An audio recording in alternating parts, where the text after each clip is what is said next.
So we just finished climbing the 126 steps and I'm out of breath. So it means that the stamina has gone down. Man needs to work harder. Okay, so Kwame, as we catch our breath, let me, okay, can I go ahead? Okay, so let me introduce you to the project site. To my left, that's the northern aspect of the hospital, and then to the right is the southern aspect. Okay, now as you can see, the entire southern aspect has been cordoned off. Okay, it's been cordoned off using aluminum sheets. Those of you who know Effia Nkwanta very well, you can see down there, that sole building standing, that is a blood bank. The blood bank has evacuated from there, so it's going to cease to be the blood bank pretty soon. So you can see that to my right, all the buildings that used to exist. What we are looking at here is the space that used to house the orthopedic ward, or Ward D. That has been long gone. The place is now a ground zero. Demolition is complete.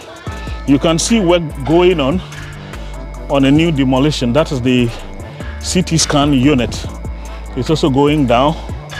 Now beyond the CT scan unit is where we used to have the accident and emergency unit. Now that accident and emergency unit is no longer there. Beyond the accident and emergency, we had where we call the female medical ward, or Ward A. That one too is gone. Now, down there where they parked these disused items is where we used to have the female medical ward. On top of it used to be the kids ward or pediatrics ward. That is no longer there. Okay. That is no longer there. Good. Now, if you look behind me, that's here. Currently, here is the reproductive and child health unit, RCH, and beyond it is the central pharmacy. These are going to be the last two units to be demolished. So the RCH, the antenatal clinic, and the central pharmacy, these are the last areas. Yeah. So what you're looking at is the tower building, or the maternity block, as it is popularly called. Next to it is the theater building, which is the one-story building you're looking at. Next to that is the administration tower. Okay, so that's where my office and other managers' offices are. Adjoining that is what we used to call the kitchen and the laundry unit. The kitchen was upstairs, and the laundry is downstairs. Okay.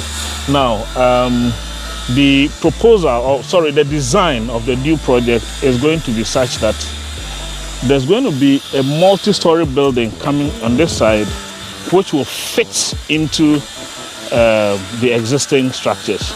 So, like I mentioned, the central pharmacy and the RCH will give way to this 6, 5, or 7 story building that will fit in to make it look like, a one compact building So what will be the capacity, and in terms of change, what are we expecting? Yeah, so the expectation is that we're going to have about 500 beds. We're going to have about 500 beds in total. We are going to maintain some of the beds we have here already, and then add on about 300, 400 beds. So that's going to be some 500. And the exciting thing is that some of the cutting edge areas in medicine are going to be added on. So we're going to be having the top range of diagnostics, including CT scan, fluoroscopy, MRI, of the top range. We're going to have a new theater building that has 6 new theaters added to the 2 we have here already, and the 4 operating rooms we have. So that gives us a total of 10 operating theaters, plus an additional theater in the new accident and emergency center, and another theater in the obstetrics unit for emergency cesarean section. So in total, we're going to have 12 operating theaters. Okay. Now, aside all these, there's also the construction of a 40-bed infectious disease center at our current CDU.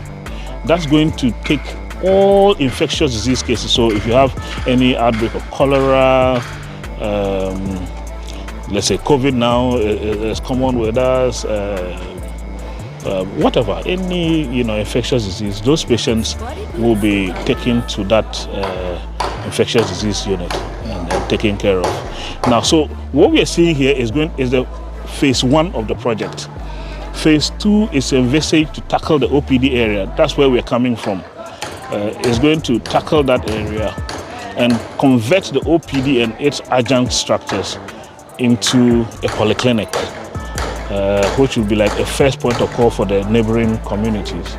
And then the top part here is going to be the tertiary hospital, which is only going to be for referral cases. So that's the grand plan. I think eventually all this will be topped up with the construction of a medical university to aid with the teaching purposes. So we're hoping the Western region will have its own medical university, which will be training all cadre of healthcare personnel, including doctors, nurses, laboratory, radiologists, and so on and so forth. So it looks like exciting times ahead for the healthcare in Western region. How long is it going to take for us to complete this particular project? So the first phase that we're talking about is earmarked, is estimated to be completed in about 30 months. About 30 months, so that's about 2.5 years approximately.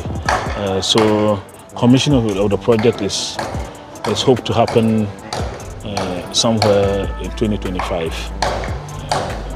And mind you, it's not just the construction, it's also the equipping of the hospital, the furnishing, and the training of the users of the facility. So all this adds up to the scope of the project. How much is it costing us? That I don't know. Okay. That is beyond my my knowledge. I see. All right, just go.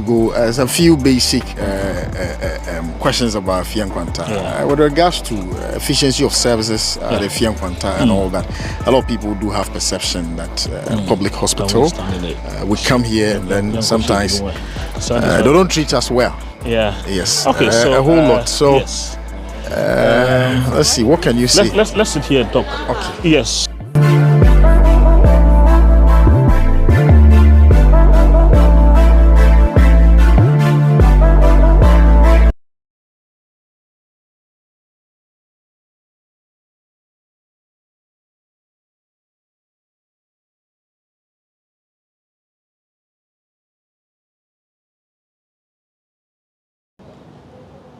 You're welcome to Kwame Affair Exclusive.